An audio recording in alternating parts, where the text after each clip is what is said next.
So here's the governor solenoid assembly out of the transmission. Came out like expected with the 5 bolts.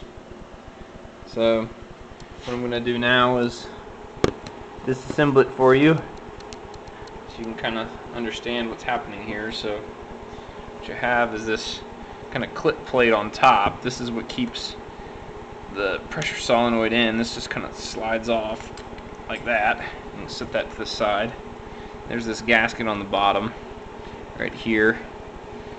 Take that off, and when you're done with that, what you want to do is take like a small instrument like this, and you're going to see that the pressure sensor right here has a small clip on the other side, underside of the valve body. What you do is you kind of grab that and gently pry up on it. And Krista's here to observe and giggle some for us. Say hey, Krista. So take this little clippy here. Don't let this thing fly out. It wants to fly out when you take it out. So make sure to gently pry it while keeping a finger over it or something. Put that in a magnetic tray. And then when you do that, the old pressure sensor slides out. You can set that off to the side. Just make sure not to get this confused with your new one that has to go back in. And then on the top, your solenoid, you just give it a little twisting motion and kind of pull gently on it, and it comes right out. Again, set that to the side because you don't want to confuse that with your new one. What you have left is just pretty much the chunk of metal. I'd recommend taking a paper towel or something like that, kind of cleaning it, wiping it down, and checking for cracks. I mean, it shouldn't have any. It's a cast piece, but I mean, you never know. So I'd recommend plopping that down there.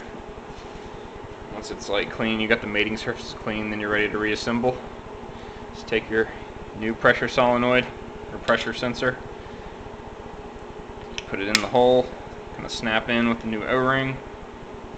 Take your clip and gently force that back on there. It'll make an audible snap when it's ready to go back in. And take your new pressure solenoid, turn the valve body over, make sure your connectors are out of the way. Push that kind of in with a twisting motion.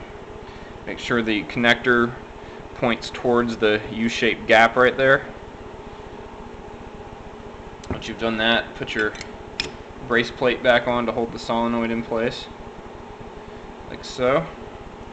And flip her over and put your gasket, make sure it's lined up correctly, otherwise bad things will happen. And now, if you're gentle, you don't screw it up like I like to do, it's ready to go back in the car. So now it's just assembly is the reverse of removal, and hopefully this was somewhat helpful or whatever. So wish you guys luck with doing the same activity, and we'll see if this actually fixes my erratic shifting. That's Krista, my beautiful fiance. So anyways, enjoy the eye candy. Bye.